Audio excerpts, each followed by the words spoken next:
Que calor fai. Bueno, pois seguimos en fondo da vila, falamos con Lourdes, falamos con Sandra, despois temos sempre os tripitidores, catripitidores, eses que están nas escolas, sempre están ao final da clase, non sabes? Que son os que van a terminar, cando na miña época, claro, terminaban ese B cando outros estaban na universidade, pois igual. E ese, un deses é o noso amigo Carlos San Claudio. Bueno, José. ¡Hombre! Hombre, Cabellos, ¿cómo estás? Bueno, vamos a hacer un hueco por aquí, si me permites, Sí. para sentarme con este señor mayor que está aquí. Bueno, Carlos, viejoven. viejoven. Como estás, compañeiro? Porque ti xa tes, este hueco xa ten o teu nome, non?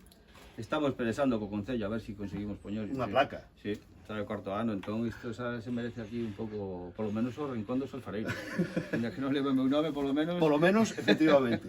Oye, Carlos, a verdade é que ti que máis eu que levamos dende o principio, pois a verdade é que xa nos vimos aquí o Caurel xa como se estivéramos en familia, non?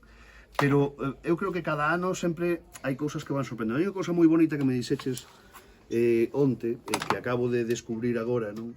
Co amigo Balboa falando con el un ratiño aí, este veciño observábate todos os anos dende a ventana, non? Sí, bueno, viva aí ao fondo. E viña por aquí, era un home tímido. Pensaba que eso era cousas para rapaces, pero bueno, ao final, sabes que cando nos facemos maiores tamén nos volvemos un pouco Rapaces. rapaces. Entón disfruta como disfrutan estas crianzas tamén.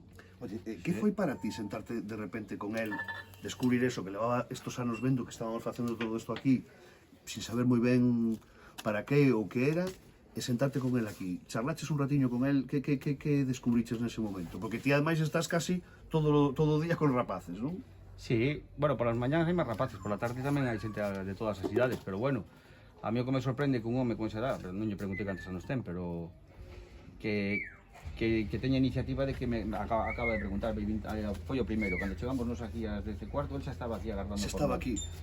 E o primeiro que me preguntou é canto custa unha máquina destes e onde a pode mercar para poder traballar el en isto, sabe? Iso, bueno, É que a mí iso parece... que máis custa, iso que máis vale, Claro. Por iso xa solo merece a pena vir aquí. Bueno, hai que decir que eso che pasa con Balboa e tamén che pasa con Manolito, non? E me pasou con Leo tamén. Leo tamén ten o seu torno. O primeiro ano que estuvo aquí, no seguinte cumpleanos pediu un torno de agasallo. Esa o ten na casa. Bueno, tío, como artesán para ti ten que ser unha pasada escoitar eso, non? Claro, hai que facer canteira. Isto, se non é pola fundación, non sei isto aquí non o poderían facer. Outro día tamén comentaban ali no Concello, os rapaces do campamento, de que jolín, si ahora hoxe en día hai tornos moi accesibles, non hai por que mercar un torno profesional. Entón, xa tamén lle comentaban que dicían, ostra, pois sí, pois por ese precio mellor podemos mercar un par de torniños po Concello. Quen sabe, si co tempo isto se converte en un pobo de alfareiros. Claro. Bueno, que ao final, fíxate, falaba con Lourdes, non? Que o problema que pasa moitas veces co tema dos oficios precisamente é que desaparecen porque non continúa a transmisión, non? No caso dela decía que é de familia de tecedeiras e é maravilloso ver como a súa filla tamén recolleu ese oficio, non?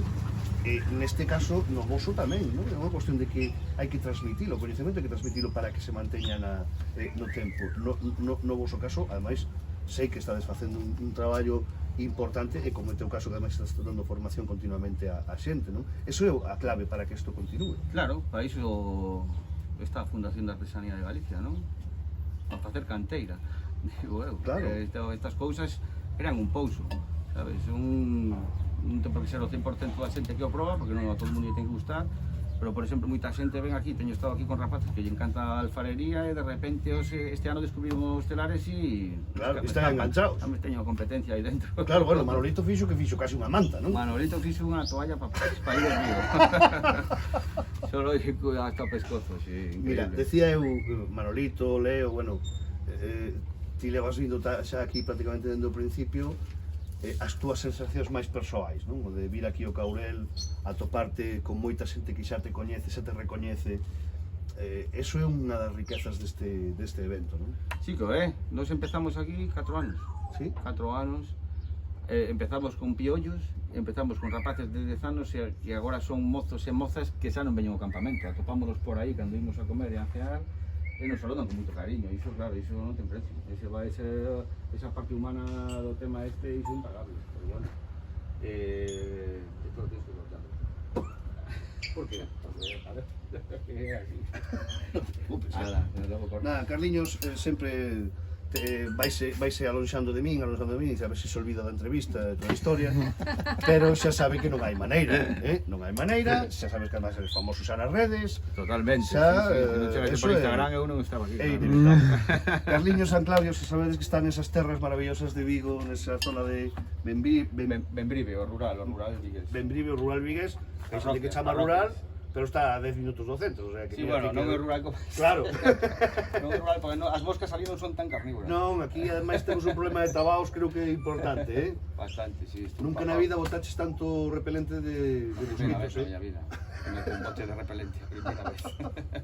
Bueno, pois Carlos San Claudio que repite, como non, aquí nesta maravillosa terra do Caurel, neste artesanía que no Caurel, o rei do torno. Por moitos anos. Eh?